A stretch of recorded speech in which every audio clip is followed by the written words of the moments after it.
a gente está com a proposta de pensarmos sobre algumas questões do Evangelho, né?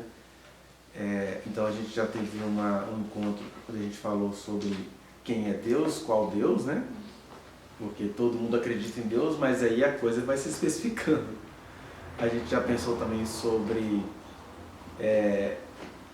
a Bíblia, no sentido de que ela é a palavra de Deus, mas ela não é Deus. E essa é a nossa salvação, entender isso, que a Bíblia é a palavra de Deus, mas ela não é Deus. Mas ela é soberana em muitas questões. Nós somos uma geração que a gente tem muitas críticas ao conteúdo, ao material, mas eu já li essa Bíblia, sei lá, há mais de 20 anos e umas 15 vezes pelo menos, né? São mais de 18 no Novo Testamento e umas 13 a 15 vezes no Antigo Testamento. E é palavra de Deus, eu não tenho como falar que isso aqui não é palavra de Deus, né? Todos os dias a gente lê a palavra e fica assim, não, isso aqui é real, está tudo certinho. Eu acho que as pessoas andam muito com a Bíblia no braço, com a propaganda religiosa e não conhecem nada da palavra de Deus, que tem que ser lida e vivenciada, né? A gente viu também o que somos nós, no sentido bem genérico, né? Como é que Deus nos fez. Claro que tudo, como disse Paulo, tudo como através de um espelho. Você está vendo uma imagem ali, mas é uma imagem do que somos nós. Haverá outros momentos que a gente vai aprofundar mais isso, né? Num outro momento a gente viu o que é o pecado, que na verdade é a nossa característica. Se a gente tem a psicologia para estudar a nossa personalidade, o nosso inconsciente, a psiquiatria para estudar a maneira como o nosso pensamento caminha, a gente tem o Evangelho para dizer, nós somos pecado, nós nascemos tortos, né? E Deus já providenciou desde antes da fundação do mundo um caminho para isso. Aí a gente entra no nosso quinto tema, que é a salvação, e a gente está se demorando um pouquinho mais nele. No último encontro que a gente teve sobre a salvação, a gente pensou em algumas questões que as pessoas geralmente fazem, né? Deve estar lá no vídeo do YouTube. Mas é claro, se essas questões vierem aqui também, vocês fiquem à vontade, né? Que às vezes vem algumas perguntas, né? A salvação do quê? Aliás, é uma boa pergunta. Quando a gente fala sobre salvação, é salvação do quê? Pelo que vocês entendem. Porque na verdade, assim, o mundo precisa de salvação? É um ET para buscar a gente? E a gente precisa de salvação do quê? Para que a gente precisa de salvação? Que papo é esse de salvação? Porque as religiões têm suas concepções, né? Por exemplo, uma religião de caráter mais espiritualista vai dizer o seguinte, não, todos somos deuses, então como é que eu vou me purificando e me evoluindo como Deus? Eu vou me reencarnando e fazendo inclusive uma reencarnação tem um termo técnico para isso, que é quando você apenas não reencarna em determinada pessoa em geração. Você vai encarnar em outro ser. Isso, que você pode virar uma barata, uma pedra, qualquer coisa. E assim você vai evoluindo, porque tudo é Deus, né? É o panteísmo.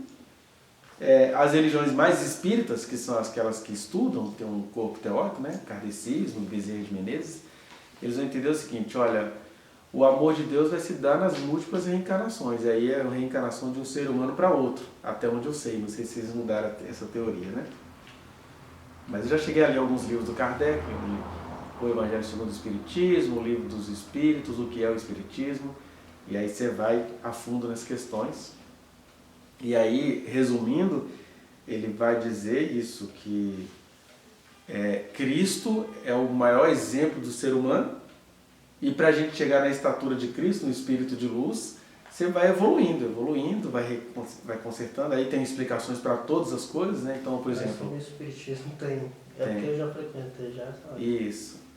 Aí, por exemplo, se acontecer um aborto, então aquele espírito está pagando alguma coisa da vida passada, tal, e tem todas essas explicações espíritas.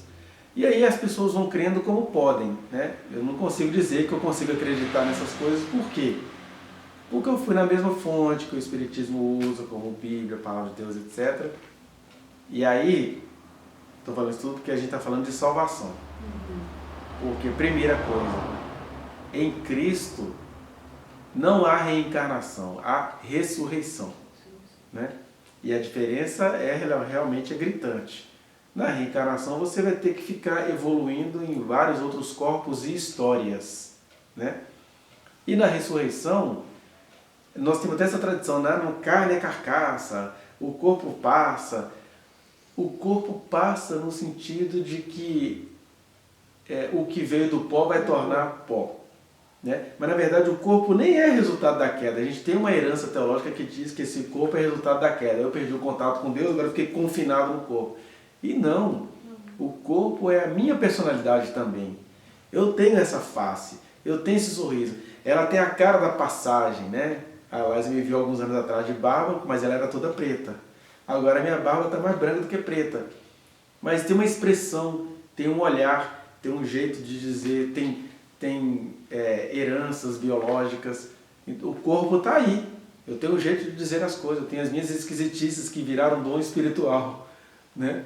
Você tem que ter algumas esquisitices para fazer algumas coisas que Deus quer. Então talvez você passando na cadeira de psicólogo, você taxar de tudo quanto é doença. Mas amém. Eu fiz esse cara todo torto, faz parte do conjunto de coisas que ele é. E isso é corpo. É corpo que interfere na alma, ou personalidade, e personalidade que interfere no corpo. E por aí vai, né? Por exemplo, eu tive um problema físico. Eu tive uma gestação, que eu fiquei lá, sei lá quanto tempo, amarrado pelo cordão umbilical. E isso agora, recentemente, que a gente vai descobrir, por exemplo, que isso pode promover um nível de autismo, né? Tem características minhas que eu vim descobrindo recentemente. E aí você começa a entender todas essas coisas e fala, olha gente, é corpo, não é? Ele tem um caráter passageiro, mas ele não é banal por ser passageiro. Porque a gente tem essa coisa também, a gente acha que porque passa é banal. E na verdade, eu sou habitado pelo que é passageiro e sou habitado pelo que é eterno. Por que eu estou falando isso tudo? Para fazer a diferença entre reencarnação e ressurreição. A promessa de Jesus, e que João repete várias vezes, é: quem crê em mim já passou da morte para a vida e eu o ressuscitarei no último dia. Ele está dizendo, vocês vão voltar. A lei da natureza é, o que veio do pó ao pó tornará. Mas a lei do nascido de novo é, o que veio ao pó, do pó ao pó tornará, mas eu ressuscitarei no último dia. E aí você vai ficar com aquele corpo dinâmico, que era o corpo de Jesus. Combustível, né? Ele apareceu para os discípulos já glorificado, e aí os discípulos assim, mas será que é ele mesmo? Ele disse, vocês têm um peixinho aí para a gente comer? Aí, por quê? Estou comendo e não vazou pelos buracos, não. Ele estava com o corpo glorificado. Aí o Tomé precisou ver o buraco na mão, estava lá com o buraco na mão. Mas aí o João já vê ele com outras formas, porque é glorificado, mas é corpo. E aí você fica com essa efemeridade dinâmica. Ela passa, mas o corpo está ali, né? Então, eu não consigo me simpatizar muito com essa ideia, nem de que o corpo é carcaça, nem de que a gente vai evoluir nas várias encarnações, porque eu já sou habitado pela ressurreição, e ser habitado pela ressurreição é esse mistério, né? Um dos pastores que eu mais admiro, ele estava contando que ele está tomando umas 15 medicações por dia. Esse cara tomando isso tudo, e está com essa mente, com essa sabedoria, com essa produção, isso é corpo glorificado. Aí eu estava vendo uma história também esse final de semana falando que está tomando 12 medicações. 30% do quanto? Mas você olha assim, pô, o menino tá bonito, né? O pastor Stanley tá bonito, assim, é no meio do sofrimento que o corpo vai sendo glorificado, né? Diminuiu a cintura, tá precisando acontecer isso comigo agora. Deu uma buchada, tá bonito, tá elegante. Isso é corpo glorificado. Assim, é esse paradoxo, é efêmero, mas é glorificado. É efêmero, mas é glorificado. Podia morrer cedo, mas vai viver até quando Deus quiser, né? Aí o que isso tem a ver com salvação? Que a salvação, e daí Deus ter escolhido um povo, é isso que as pessoas têm dificuldade de entender. Deus é amor, então ele se comunica com o universo inteiro nas linguagens que todo mundo consegue entender. Babaquice do catolicismo vir aqui vestir indígena. Idiotice de evangélico querer ir nos morros do Rio de Janeiro destruir terreiro. Tudo idiotice, porque Deus é Deus, ele se revela. E ele mostra isso, que ele é assim. Quando ele esteve aqui em Israel, foi o povo escolhido para recebê-lo, você não vai ver Jesus fazendo cruzada para arrebentar terreiro de Galileu. Tinha muitos terreiros, muitos cultos a deuses sírios, cananeus, assírios, babilônicos, estava tudo lá. Inclusive os estudiosos descobriram nas escavações que o monte onde Jesus se transfigurou era quase que um Rio de Janeiro no dia 31 para o dia 1º. Aquele tanto de ritos religiosos. Ele não veio com higienismo. Não, aqui eu não posso, eu sou santo. Não, ele se glorifica ali, onde tem um tanto de altares, um monte de gente. E ele fala, o que me importa esses altares aqui? Eu estou para além disso, né? Mas eu estou dizendo isso porque a gente não deveria ficar menosprezando a religião dos outros. Essa é uma parte da verdade. A outra parte é que eu também não deveria renegar, negar ou sonegar aquilo que me foi revelado. Porque Jesus veio aos judeus e falou assim, quem crê em mim já passou da morte para a vida. E ele recebeu cada fezinha, migalhinha que se manifestava diante dele. Desde uma mulher cananeia, pagã, que falou com ele, olha, o senhor não precisa, basta uma palavrinha tua, minha filha está curada. Eu nunca vi nem em Israel uma fé como essa. Ela entendeu quem eu sou. Talvez nunca cultuou a ele, nunca frequentou a igreja, templo judaico, mas ela entendeu que aquele cara que ressuscitou a filha dela é o Salvador do mundo. Você tem um centurião romano, às vezes era um adorador do Baco, Dionísio, da Vênus. Jesus não perguntou nada para ele. Ele falou assim, não, eu entendi quem o Senhor é, porque eu sou centurião, ou seja, eu mando em 100 homens. Né? Então basta uma palavra tua que o meu menino vai ficar curado. E Jesus, eu nunca vi uma fé como essa, nem mesmo em Israel. Né? E Israel não entendeu, o crucificou. São os paradoxos da salvação, porque para Israel ser salvo, eles acabaram tendo que agir assim, vomitar quem eles são, né? E Deus sabe cobrar todas essas coisas. E aí, eu estou dizendo isso porque o Evangelho chegou até nós. E essa é a salvação. É salvação para eu me enxergar diante de Deus, para eu me aperfeiçoar diante de Deus, mas não é para eu ficar apontando quem é a melhor religião, quem é a pior religião. É para eu ter autocrítica. Aliás, se tem uma coisa que Jesus fez em relação às crenças no meio das quais ele nasceu, foi autocrítica. Você nunca vai ver Jesus chamando o demônio de Exu, nunca vai ver Jesus chamando o demônio de Pombagira, porque isso é racismo religioso. Não tem nenhum nome afro, e essas religiões todas já existiam quando Jesus estava aqui.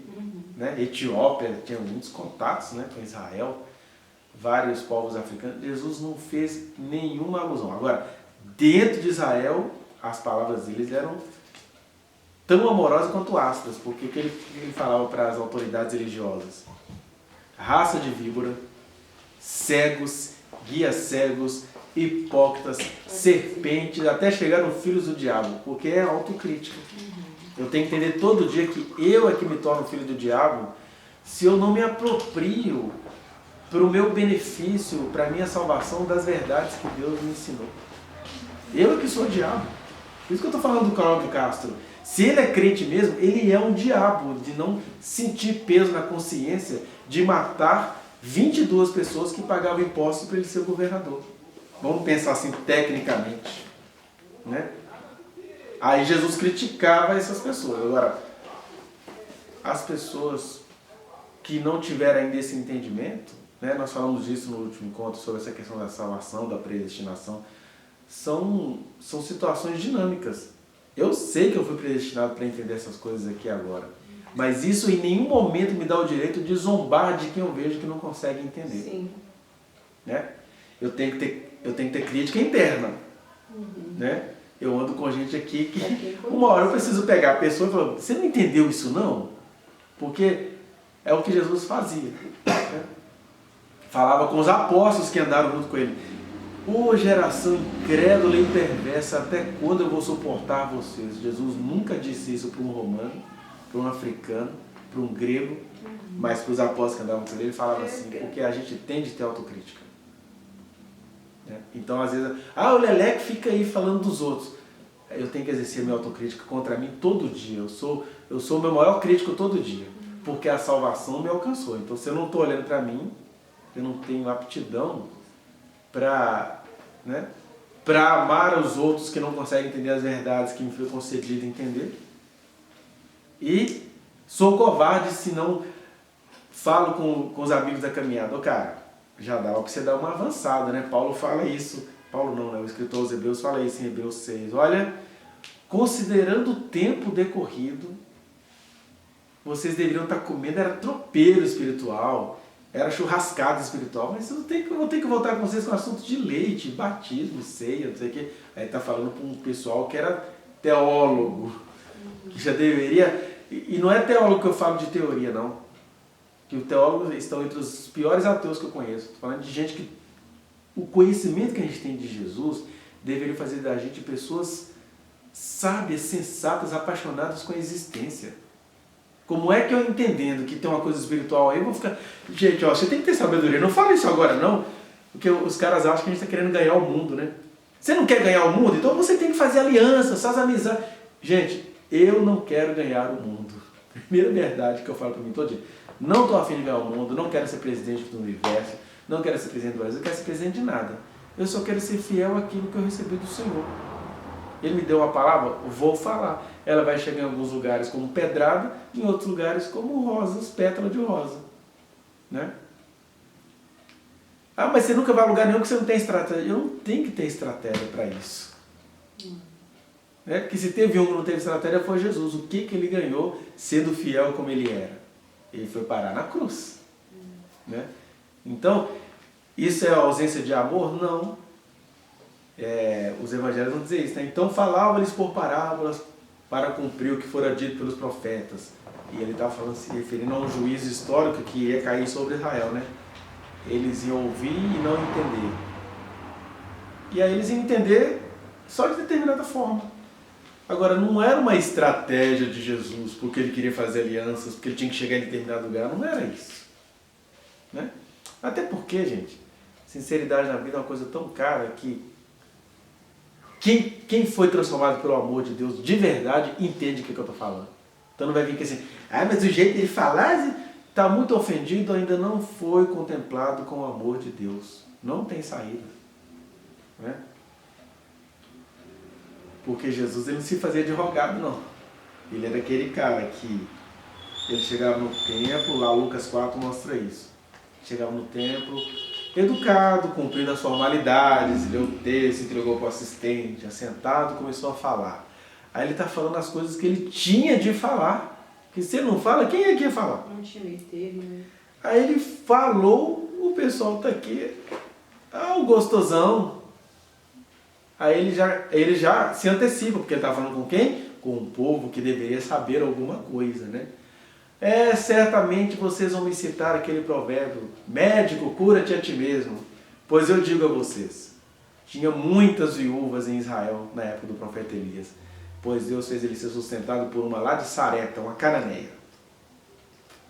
Tinha muitos leprosos nos dias de Eliseu, mas ele foi enviado a curar o Naamã, o sírio. Aí o povo, que ainda vem falar que a gente não presta?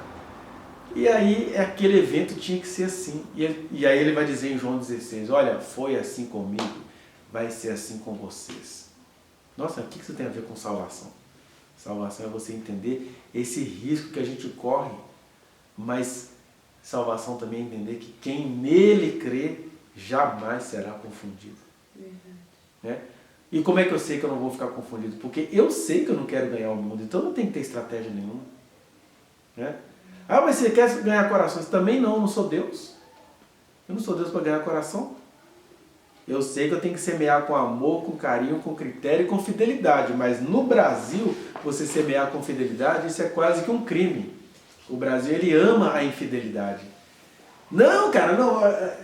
Vamos tomar uma cerveja, vamos fazer aqui. Você tem que ser mais amiguinho. O amiguinho é aquele cara que acontece muito em sala de aula, né? Fala comigo, gente, o amor é lindo, mas atrapalha os estudos. A amizade é linda, mas o amigo que já está atrapalhando a estudar não é seu amigo. Mas o cara prefere que o amigo atrapalhe a estudar. Aí quando você está aqui sendo fiel a Deus, semeando, você é visto como um cara chato. E é claro, eu também tenho plena consciência das minhas limitações pessoais. De repente eu sou um cara chato mesmo. Mas antes de tudo a gente tem que olhar assim, qual é a fidelidade? A chatice desse cara tem fidelidade aí? Né?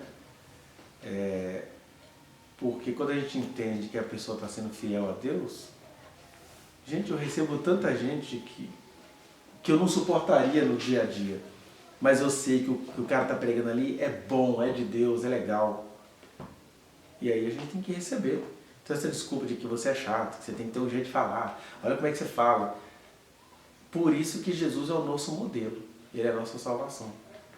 Porque ele que for o amor em pessoa, tinha que sair do culto correndo de pedrada. Verdade. Então o problema não está na chatice, o problema está na dureza dos corações. Né? Que às vezes não te dá resultado imediato, mas nos dá o resultado, nos dá a semeadura que a gente não vê e de repente você só vai ver uma floresta toda brotando. Né?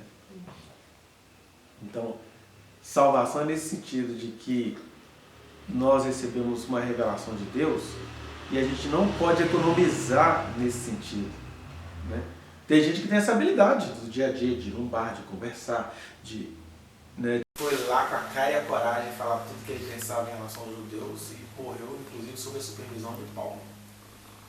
Mas Deus dá a cada um Eu penso assim. a coragem que cada um precisa, o dom que cada um precisa, e não é porque foi efêmero que foi menos importante. Porque o mártir vem daí, né? É aquela testemunha, pagou com a vida. Então, nessa questão do Adão e Eva, né, das origens dessas coisas todas, é nesse sentido que a gente tem que entender a Bíblia como palavra de Deus. Ela é a palavra de Deus, mas ela tem de ser interpretada na medida em que os tempos vão passando e o Espírito Santo vai nos dando outras luzes. Aliás, está na própria Bíblia, 1 João 2, 27 ao 29, vai dizer: Ele, né, o Espírito que vai habitar em nós, Ele vos ensinará todas as coisas. Quer dizer, não é a Escritura que vai te ensinar, não é o líder espiritual que vai te ensinar, é quem habita em você que vai te ensinar todas as coisas. E como é que Ele ensina a gente todas as coisas? Não é a Escritura. E aí, por exemplo, para aqueles primeiros escritores de Gênesis que tinham uma concepção totalizante, o que é totalizante? Para eles a humanidade era uma continuação de Adão e Eva. Era assim que eles entendiam, então foi assim que a mensagem chegou para eles. Né? Mas a mensagem é de Deus, por mais que a nossa mente seja finita. Na verdade, você vai entendendo, e aí a gente consegue entender isso, é se relacionando com Deus. Sim. Não é só lendo Bíblia, é se relacionando com Deus. Que na verdade a terra estava lotada e que Adão e Eva eram representantes. O máximo que eles eram representantes. Terceiro, a gente vai entendendo que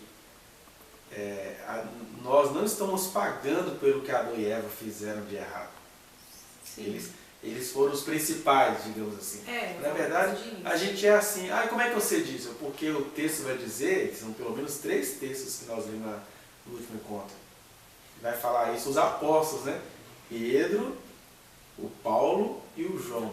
Vão dizer que o Cordeiro foi imolado em meio à fundação do mundo. Ou seja, antes de existir Adão e Eva, Deus já tinha providenciado uma salvação para essa seta torta que ele sabia que a gente ia ser.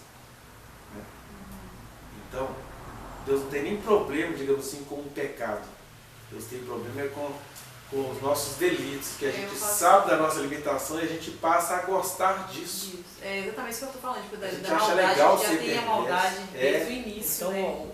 Adão e Eva pode ter sido usado como uma alegoria para educar o próprio homem no pecado, né? Isso.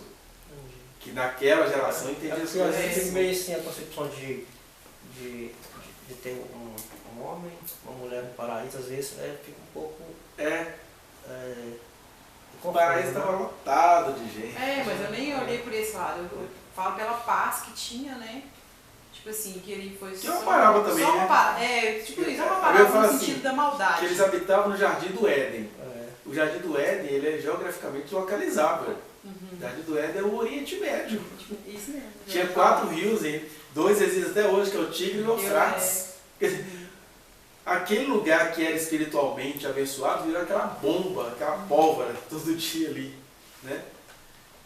O jardim, quer dizer, se ele era o Jardim do Éden, o Éden era o quê? O Éden era a terra inteira. Ali era só o jardim, mostrando as grandes capacidades que eles tinham. Tal. A gente ficou atrofiado mesmo, né? Perdeu a memória, perdeu um monte de coisa. E a gente vive esses paradoxos, mas não é assim. O Adão e Eva fez e aí a gente ficou amaldiçoado. Não é nesse sentido que eu olhei isso. A gente se olhei amaldiçoou no o tempo sentido todo. da maldade mesmo, assim. A questão da maldade do nosso lado mal, né? Do nosso O pecado original. pecado. Né? Olha, observa as crianças, elas adoram. Primeiro mal. pecado, É né? verdade. Aí é claro, isso não é licença pra ninguém vir com pedagogia tradicional. Tem que bater mesmo, o menino é mau. Não, mas o menino é cruelzinho. Assim. Eu olhava para minhas crianças e falei, gente, eu não ensinei isso para esses meninos, não. Tem criança que... O exemplo, o discurso sei que era, mas o exemplo arrasta. Assim, mas eu dei tanto exemplo, não arrastei nada. Por quê? São indivíduos. Eles não vão achar certas coisas em você interessante de jeito nenhum. Né? Muita coisa eles aproveitam, mas agora você vê.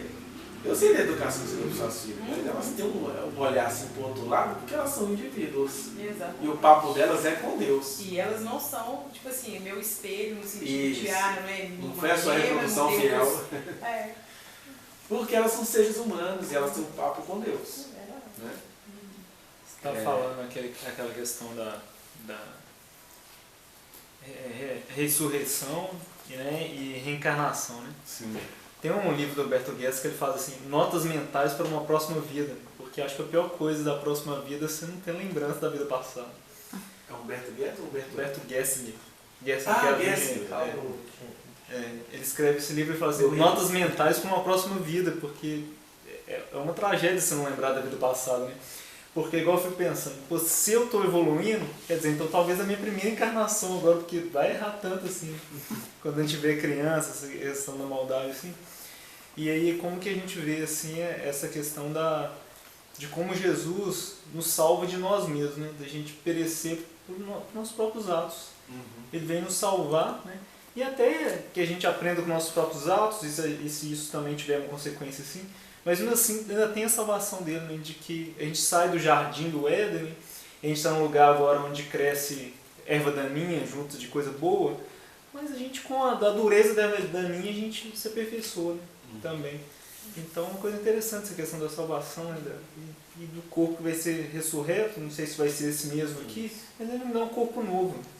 Então eu vou ter que passar por esse processo que na verdade acaba sendo inútil, porque eu não vou lembrar e eu vou cometer os mesmos erros para sempre, vou ficar preso nesse ciclo eterno. Tem lá no Platão, lá que todo aprendizado para ele é um processo de rememoração, né? Que como você já está tudo aqui na sua cabeça, você só vai, ver a coisa e já tem aqui uma ideia. Sim, né? o mundo das ideias. Então nas ideias dele, que é todo um processo, todo aprendizado é um processo de rememoração. Aí só que aí cada Quando está tudo pronto, você tem que acessar. Você pesca em algum lugar, né? Você pesca no... Aí essa questão é bem inconsciente, complexa. Você pensar que você vai Robótico. você esquecer tudo que você viveu, como é que você vai partir você vai aprender a evoluir, né? Se você parou ali e vai ter que começar tudo de Como novo. se explica isso, né? Tipo assim, é muito estranho pra você pensar assim, como se explica? É como se você desligasse um botão assim.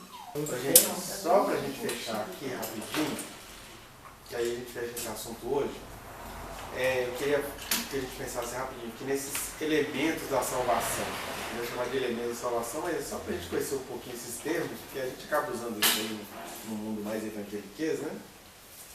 E a gente tem pelo menos aqui 8 elementos.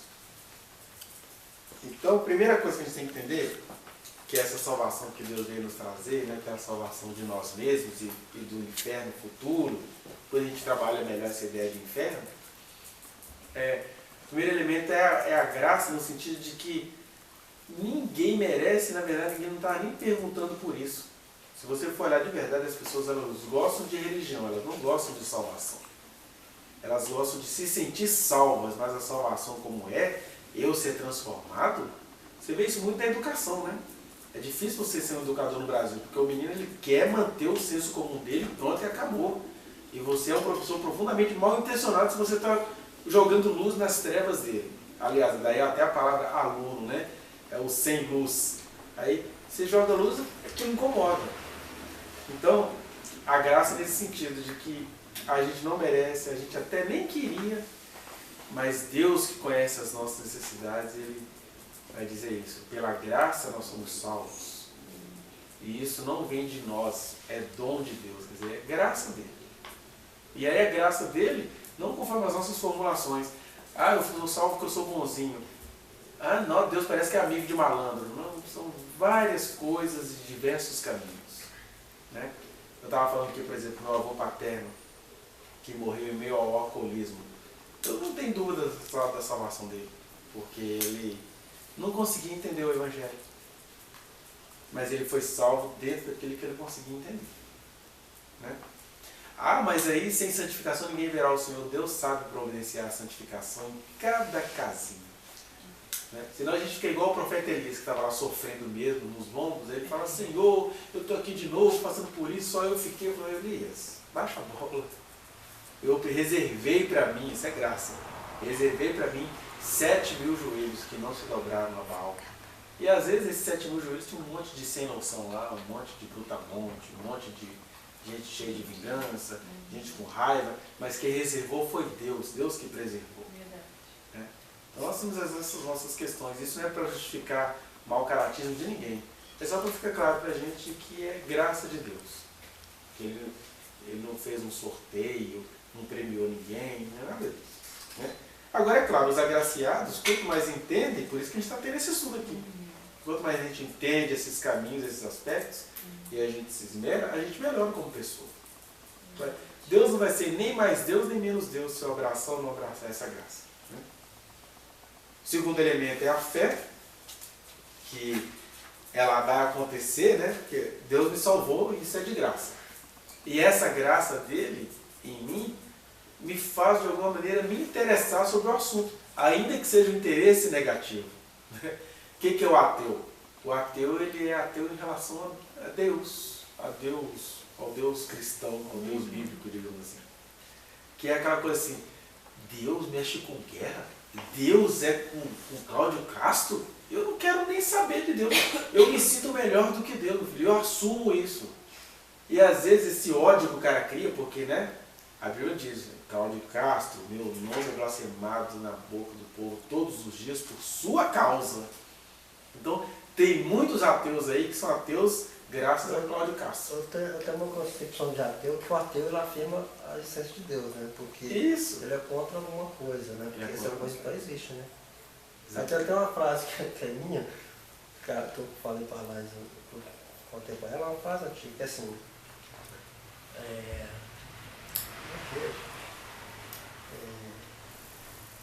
a crença na não existência de Deus é tão dogmática quanto a crença na existência dele. Toda negação é uma denegação. O ateísmo transformou-se em religião e o que falta é um Deus para ser adorado. Exatamente. Então, uma frase que eu fiz que é o seguinte, que É mesmo, tem uma comunidade chamada Ateia, né? Que é quase uma congregação, então, tem louvores, tem tudo. um Deus para se adorar porque eles são contra alguma coisa, eles afirmam a existência de Deus. Sim. É diferente do que E aí você vai encontrar uma parte disso é doença de alguém, é pavor, é pânico, e outra parte é isso. Se Deus é isso, eu sou autêntico, eu prefiro nem crer em Deus. Mas essa pessoa está dizendo às avessas que ela acredita em Deus, né? Porque ele não se manifestou conforme o bom senso que ela tem. Porque realmente quem tem bom senso não consegue crer nesse Deus que os crentes estão difundindo. Esse Deus que os crentes estão difundindo, ele é inacreditável, ele é na verdade abominável. É a questão da Raquel, que é a filha do João. Sim. Que aí ela, no meio do caminho, ela encontrou. Toda vez que fala isso, eu lembro dela. Sim. O terceiro elemento é o arrependimento, que é aquela mudança de mente. Né? Primeiro Deus nos dá a graça de ser salvos, a gente começa a perguntar por ele, mesmo que seja pelo caminho do ódio. Depois, até em função disso, você começa a ter uma mudança de mente, né? Que arrependimento vem de metanoia. O quarto elemento é aquela coisa visível, que é a conversão. A Bíblia vai falar, né? Que com o coração se crê e com a boca se confessa. Então, vai ter alguma confissão, não é necessariamente num rito, né? Mas é uma manifestação pública, que a gente vai chamar de conversão. O quinto elemento é a justificação, que é você compreender que todos os seus pecados passados, a sua ignorância, foram cancelados, né? A justificação que ela aconteceu no ato de Jesus ali na cruz. o sexto elemento é a regeneração, que é uma questão mais psicossocial. Por exemplo, quando eu não tinha consciência da salvação, eu era um beberrão. Né? Eu não, estou dando um exemplo, né? Eu era um beberrão. E de repente, o que é a regeneração nesse sentido? Às vezes o cara ele é pinguço e ele consegue, uns vão conseguir ficar só na cervejinha de final de semana e outros não vão nem querer passar perto. Mas nenhum deles participou de culto de hipnose, de pulverizar 7 vezes e estar liberto em nome de Jesus. Não foi mágica. Foi regeneração. Uma coisa mudou, eu não gosto mais disso. Pronto. Né? E é só até aí, porque a gente não gosta mais disso. Você tem que parar com isso. Eu lembro de uma irmã, só eu lembro dela, que ela tinha um problema pessoal com batom vermelho. Que quando ela passava batom vermelho, ela se sentia muito erotizada. Aí qual foi a regeneração dela? Deus falou com ela, não usa batom vermelho, realmente. Mas aí ela ia para a igreja. Minhas filhas não colocam batom vermelho, porque quando eu ponho, é assim, é como se baixasse a bombageira em mim. Então eu já entendi que eu sou santo quando eu estou sem um batom vermelho. Mas isso é ela. Essa foi a regeneração dela. Né? A gente já quer se impor sobre os outros. Qual que é a diferença, Alex, de justificação para graça? É que a graça na verdade é tudo, né? Viver a graça, mas como a gente está aqui afundando ela na salvação, a graça é o fato de que eu nem estava perguntando por isso, eu nem estava desejando isso, e aí Deus colocou esse desejo em mim de graça. Eu não fiz nada. Agora na justificação a partir do momento que eu tenho consciência, quando a gente tem a consciência da graça, assim, eu estou lascado, porque eu fiz muita porcaria nessa vida. Aí a justificação é essa garantia, ó, todos os teus pecados estão cancelados, os passados. Né? Por quê? Não vai cancelar os presentes, não? Vai, é um outro processo. Ela falou do batom vermelho e eu trabalho com tatuagem, né? Aí. Então muita gente brinca que quem faz tatuagem vai pro inferno. Nossa, imagina eu que faço nos outros, né? Não é? Tá garantido. Instrumento de maligno. Rapaz. Nada. Eu lembro, isso em 1997 eu vi uma entrevista de um tatuador, Júnior Tatu, que é chamado. E eu achei legal, porque eu nunca tinha pensado nisso. Não é porque você tatua caveira nas pessoas? Aí ele respondendo, ele tinha se convertido. Mas caveira é o que... Primeiro é o que nós somos por dentro. Segundo é o que nós vamos ser. Nós vamos ser caveira uma hora dessas. Estou desejando a morte para ninguém, não. Achei legal. Aí você começa a mudar um pouquinho a concepção de ver uma caveira. Porque caveira no universo da tatuagem, a caveira significa igualdade, né? Aí, que é o que somos, né? O que você não identifica? Se é homem, se é mulher, se é criança. Não Se é tem idoso, etnia. se é Se é jovem. de morte, de um cara. Então, normalmente É a nossa estrutura mais íntima, é a caveira. Tá acabando, gente. Só mais 2. Então, se a justificação é a nossa convicção de que os nossos pecados passados foram cancelados, porque a gente nem se pensava pecador, né? Aí você tem o penúltimo processo, que é a santificação, que é a chance que a gente tem de ir revendo os nossos pecados do presente, porque o pecado está presente. E aí todos os dias em comunhão com Deus, você vai... Santificação é um termo que significa separação. Mas é interessante que é separação, mas não é higienização. O santo é aquele que está no meio de todo mundo, mas ele tem uma personalidade modificada. Ele está em outra. E quando Paulo fala, por exemplo, que quem me livrará do corpo da morte, do bem que eu quero, eu não faço, aí como que seria? É o processo de santificação. Como se ele não tivesse conseguido passar por esse processo? Ele está dizendo que, na verdade, o pecado está presente. E ele não tem mais poder sobre nós, mas ele está presente. Então, se flagra o tempo inteiro não fazendo o que você quer, que é andar conforme a santidade de Deus, e você percebe que eu estou tropeçando, fazendo vomitar a sua natureza. Tipo, nossa. E aí cada um tem uma luta pessoal. É como se fosse tipo um espinho na carne mesmo, assim. Na questão, cada um com o seu espinho na carne. Mas o fato dele escrever isso, o fato da gente ter essa luta diária, isso é uma das provas do processo de santificação. Sim. Porque também não é assim, não, está tudo tranquilo. Eu estou tranquilo porque eu estou em Cristo, mas estar em Cristo me faz ser criterioso todos os dias. E isso lutar contra aquilo que você é fraco o tempo todo, você lutar contra o tempo todo. Eu me decepciono comigo todo dia. E esse decepcionar-se sem querer me matar por causa disso é santificação. Que é eu ter pontuado, pecado não vai mandar mais em mim. Ele não manda em mim, mas ele está presente, ele me assedia 24 horas por dia. Ele está presente porque ele é minha natureza. Né?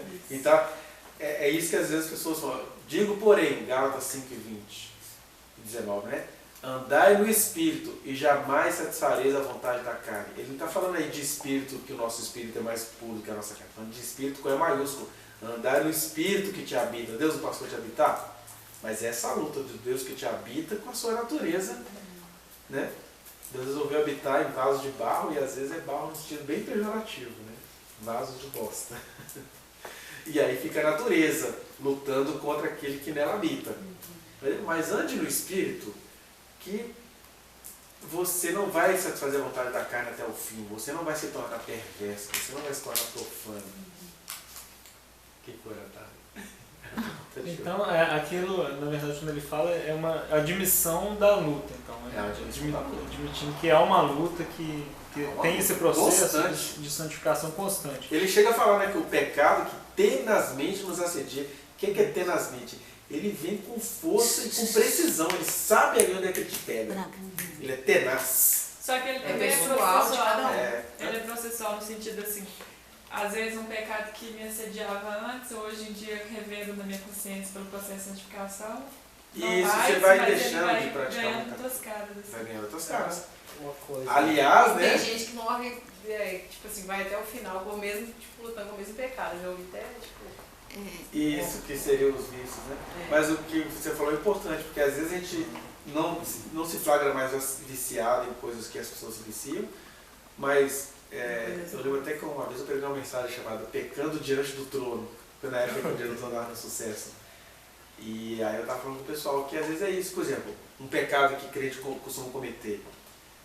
Ele sabe que Deus quer que ele vá à rua fazer determinadas coisas. O que é que ele faz? Ele promove um culto de oração. Ele vai passar a noite inteira de vigília diante de Deus, se o fogo caiu. Ele está pecando. São os pecados bem heretizados. A gente transforma, né, missão em estudo bíblico. Você fica ali, vamos fazer um café teológico. O mundo lá morrendo e você está ali, discutindo conceitos. Isso é pecado. Tem pecado que não é, que é sofisticado. Você jamais vai ser julgado por isso, mas Deus está de olho nisso. É porque o povo acha que quando é salvação, você aceitou Jesus e parou de pecar. Ao contrário, né, que o João fala. Todo aquele que disser que não tem pecado é mentiroso. Como é que é? É a questão do, por exemplo, essa é quase que uma luta, né, entre o carnal e o espiritual. Sim. Constante. Na minha ideia, assim, que o carnal ele vira vício porque ele é insaciável, né? Você vai cometer uma vez, duas, que dá prazer, você vai... O princípio do prazer e o princípio da morte. O espiritual não, ele vai, de certa forma, ele é saciável. Tá? Porque ele contém aquela impulsão. Qual que é saciável?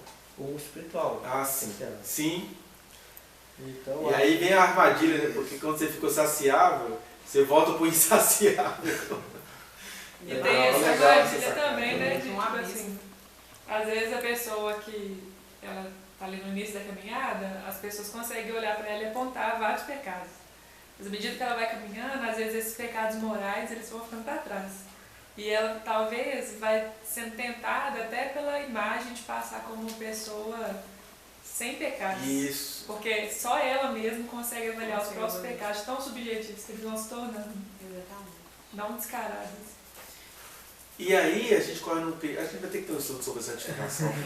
Porque a gente corre um perigo, que são os nossos pecados presentes, né? A gente corre um perigo, por exemplo, de parecer um pouco comportamental, porque às vezes até nos escritos de Paulo tem coisa que parece muito comportamental. Por exemplo, eu tenho um ato comportamental. Eu entendi que na minha vida, se eu não acordo e oro antes de fazer qualquer outra coisa durante o dia, meu dia vai ser uma porcaria. Eu também tenho esse costume, esse dia. Né? E aí, eu não estou nem aí se acho que isso é comportamentalismo. Eu entendi que é assim que eu não vou abrir mão da presença de Deus na minha vida. Né? Mas até com isso eu tenho que tomar cuidado, porque isso uma hora pode se tornar um hábito tão corriqueiro. Não pode costumar, não é isso. É tipo trazer um arrependimento verdadeiro todos os dias. É isso eu tenho, é exatamente isso que eu tenho medo.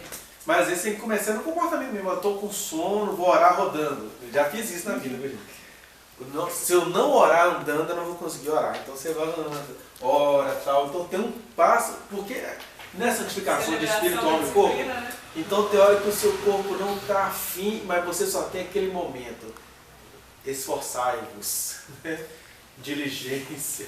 É igual é Jesus que fala, né, pra gente ser perfeito como o Pai no céu é perfeito. É Jesus. E aí também parece que é uma coisa assim que a gente busca na vida toda, você vai aperfeiçoando, mas você não vai chegar a ser perfeito, né? Mas é uma coisa para se buscar, parece, né? O que Jesus diz, assim. Sim. Para buscar ser como o Pai mesmo, assim, perfeito, como ele é perfeito. Né? É, porque essa perfeição no sentido de entender, não tem saída se eu abrir mão da minha comunhão com Deus. E aí, por exemplo, a gente acha que orar no monte é uma coisa romântica, né? Vai orar, vai passar a noite no monte pra você ver. É enxotando inseto, frio, com medo da forma que tá passando, e frio. Você confundiu com bandido. Para alguns isso acaba sendo um ato fanático, mas para outros pode ser um processo físico de santificação. Você fala, ó, meu corpo vai ser educado aqui eu não tenho chance de dormir. Não, pra mim foi uma coisa surreal, tipo assim, foi uma coisa... Foi igual o dia do meu batismo, assim, pra mim foi uma coisa muito, assim, muito de Deus. Nesse sentido, realmente, bom você falar isso, porque Jesus, ele individualiza. Ele sempre criticou a questão de massas, né? Olha, quando você for orar, não faça orações na praça, em público. Ele não está sendo contra orar na praça, em público. Ele está dizendo o seguinte, que as pessoas acabam fazendo disso um grande congresso. Difícil mesmo é você entrar no seu quarto, fechar a sua porta e falar... E isso é difícil, então isso você tem que fazer nem que seja orando plantando bananeira. Porque é muito difícil fazer isso. É isso mesmo. Eu, por exemplo, eu sou um cara muito nojentinho como indivíduo, mas quando eu estou numa situação muito feia, ninguém em casa sabe disso. Vou contar para vocês agora, porque eu tenho que contar para a pessoa saber isso. Eu entro naquele banheiro ali e meto a cara no lugar onde a gente toma banho. É igual eu. Senão eu não oro. Eu tenho marido dentro do banheiro. Eu levo desespero. Mas assim. eu não sou um ser humano assim. Aí é aqui que eu vou ficar cheio. É o lugar que eu mais oro dentro do banheiro, sabe? É o lugar que eu mais oro e choro. É dentro do banheiro. É incrível. O livro que eu mais gosto é aquele Celebração de Disciplina do Afonso. Ele fala dessas coisas. Ele é um livro bom sobre santificação. Eu quero só eu quem tá dentro do banheiro. Pois é. Mas assim, a gente, então, nessa igreja, a gente só vai orar no banheiro. Aí já virou palhaçada. Não, mas é porque, tipo assim, é um momento, de, às vezes tipo assim, igual no trabalho, lá no João mesmo, no consultório. Às vezes eu tava numa situação, uma luta espiritual, eu corri pro banheiro. Eu falei, não, eu vou pro banheiro.